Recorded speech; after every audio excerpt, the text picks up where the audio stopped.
One man, one mission, to rid the world of chronic anxiety once and for all. The Anxiety Guy, Dennis Simsek, shares his personal transformation from living a life filled with overwhelming worry to becoming a full-fledged positivity machine, a leading authority in generalized anxiety. Dennis gets to the truth of your mental health challenges and sets you on a path to transforming each and every area of your life. Here he is, the one and only, the Anxiety Guy. Hi everyone, Dennis Simsek here with the Anxiety Guy podcast. Thank you for joining me for episode 3. And if you haven't seen the other 2 episodes, make sure you check those out.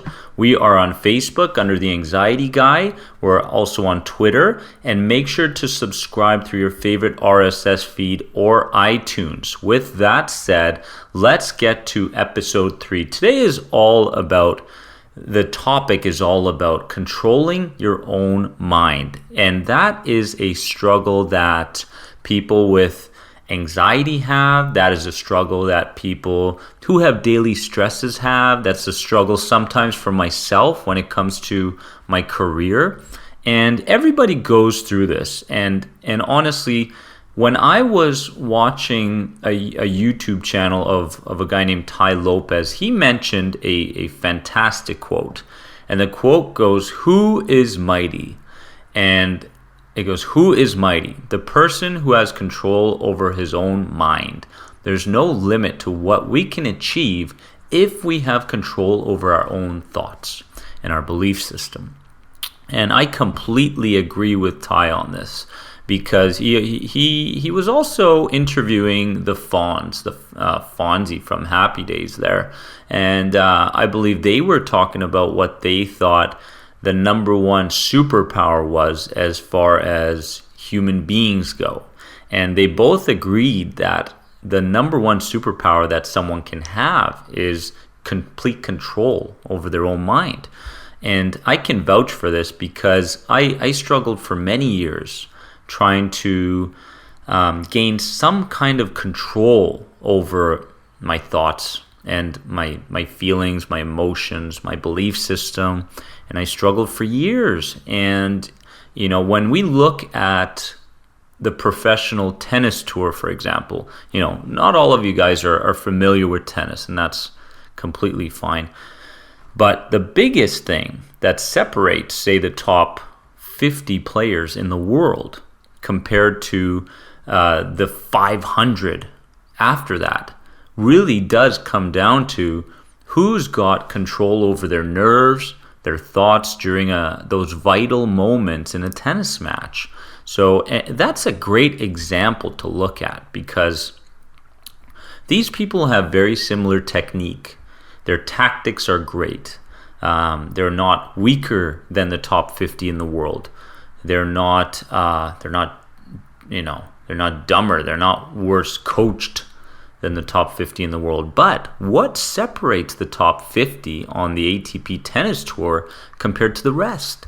And it really does come down to who controls their mind and their nerves in those vital times. And that is the biggest difference. When the big points are there, the important times in a tennis match, who can play that point like they do in practice, loose, carefree, and accomplishing and executing the things that they want to execute in that point, whereas other people kind of pull back. And that kind of goes in our own lives as well.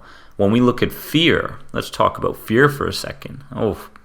Now fear can either be debilitating, can either control you in such a negative way that it drowns you of all your abilities, your skills. And fear is the biggest problem in today's world. We live in a fearful society, and honestly, you can use fear for good, or you can shy away from fear. For many years, I shied away from fear. As soon as I started to fear something, I automatically started thinking catastrophic thoughts, the worst possible scenario.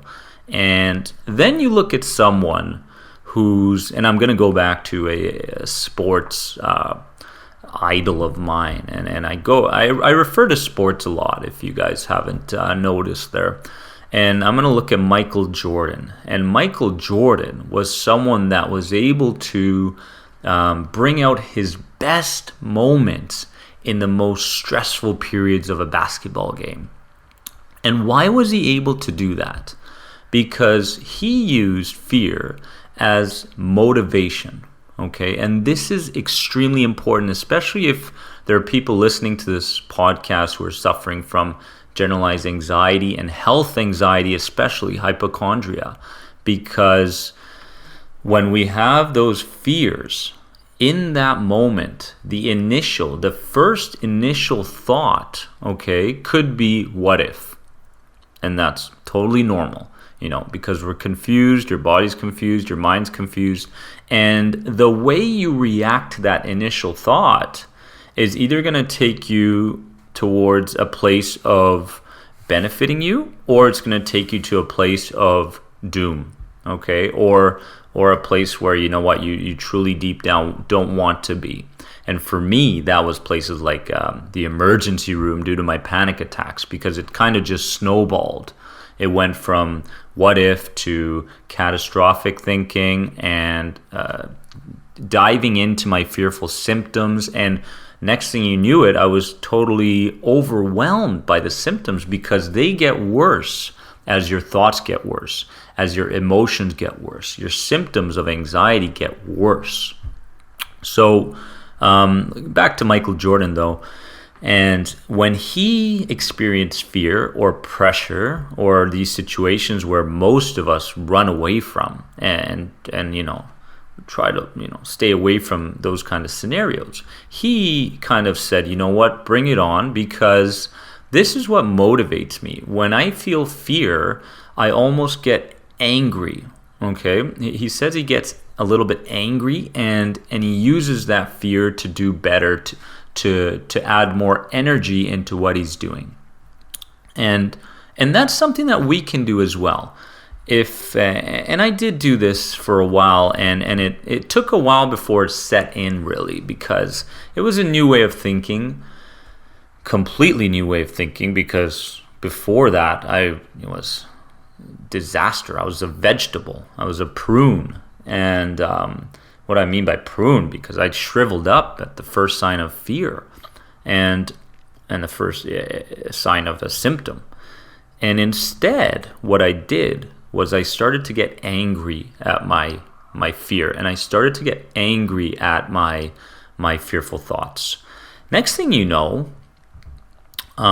when fear arose, I started to become disinterested, because I wasn't trying to push fear away so much, but I was moving with my fears, and I was trying to focus my intentions on my outer world rather than focus so much on my inner world. And as you may know, if you suffer from hypochondria and health anxiety, and you fear a lot of things in your own life that are, preventing you from doing the things you want to do, you'll know that in those moments of fear and, the worst case scenario, the two paths need to be analyzed, okay, and need to be practiced. The reason that your anxiety is still going on and on is because you keep going into the same path. You keep playing the same cycle again and again. You keep playing the same catastrophic cycle again and again. But let's, from now on, try and understand that there's a different path that people in today's world who are very successful in what they do have practiced over and over again and have become masters at. And that's what we need to do. Because once you overcome an anxiety disorder, there's nothing else on this planet that will stand in your way. I can truly tell you that from experience. Because this is literally the worst case scenario, okay? When you are so caught up in yourself, and your fears are playing that role every single day from morning to night, it overtakes you, and there's always that dark shadow above your head day after day. And once we break through that, and once we start to understand, that there's a different path I can take. If others can do it, why not me? Okay, and the best way to learn how to accomplish something is basically to look at someone else who's been in your shoes and what have they done naturally. Okay, and that's hopefully what you're getting from the Anxiety Guy podcast. But I wanted to ask a quick question out there. I wanted to send a question out there, and on this topic that we're talking about, which is controlling your own mind. And that is, what is the biggest thing your brain is telling you that is holding you back? Okay? What is the biggest thing that your brain is telling you that is holding you back in life? And I want you guys to take a few minutes to answer that question. What is the biggest thing? What is that one thing that keeps playing over and over like a record day after day that is pushing you further into negativity and fear and pessimism? And what is something practical that you can do to override this conditioning? What is the one practical thing you can do to override this conditioning? Okay, so if we start to dive deep into this question and we start to look for a solution for this, that's going to go a long way to building what's called confidence. With confidence comes overcoming your sensitized state. Okay, with confidence comes overcoming your sensitized state, because basically you become disinterested. Your whole outlook, which is living day to day in your inner world, your symptoms, your mind, your brain, your body. How's my body feeling? What's that tingling? What's that sharp feeling in my whatever? I've heard it all. I've heard of everything from the ear aches to my toes are hurting. Everybody has different symptoms, and everybody, not everybody, but a lot of people can create new, strange symptoms, which I did for many years. And confidence is huge, because you start to become disinterested in some of those fearful thoughts that you start to feel. And once that happens, you're well on your way to controlling your mind. And once you have control over your mind, it manifests into your health. Your social life becomes better. Your career gets better. Your education, okay, so you start to become more educated in the things that you're interested in.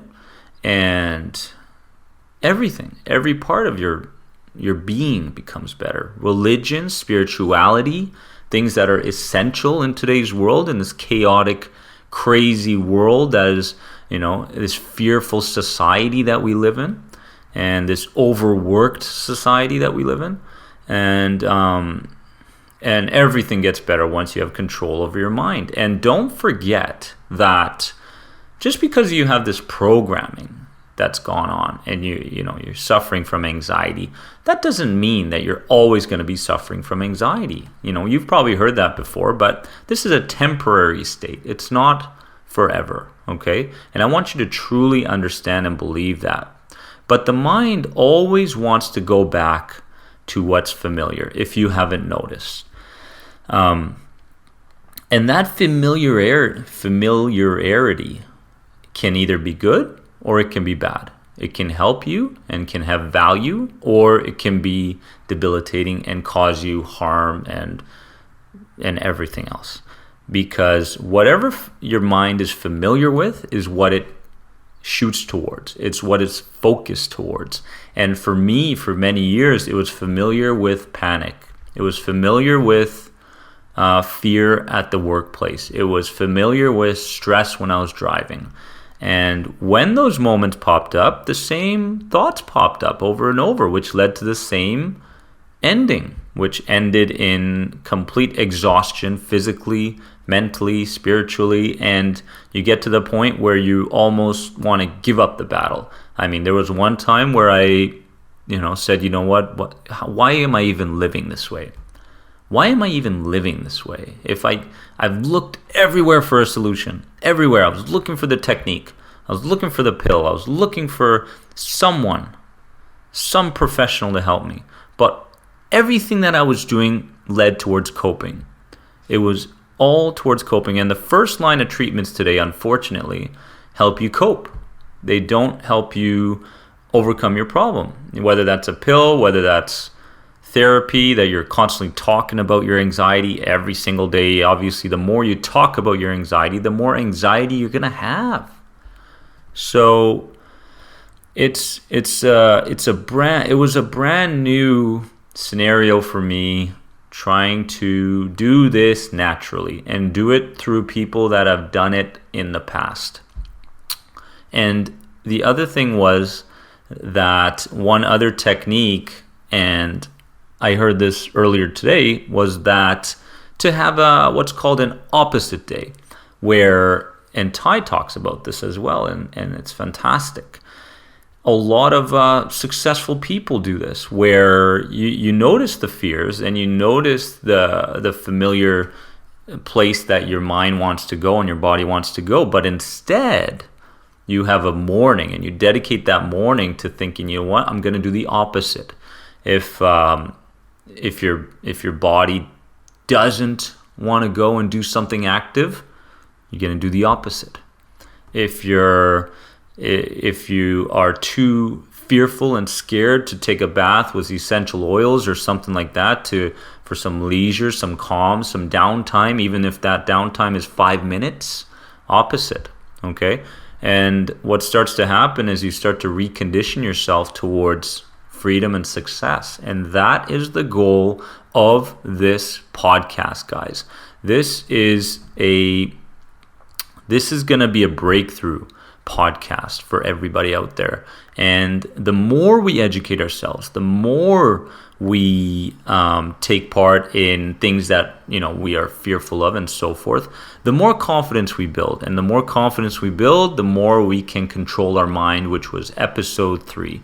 I want to thank everybody out there for joining me on episode 3. I am Dennis Simsek. This is my friend Buddha. And make sure to get on that Facebook page under The Anxiety Guy, or Twitter and iTunes, RSS feeds. I will see you guys in episode 4. Can't wait. If you're watching this on YouTube, make sure to subscribe. I'll see you guys really soon. Take care.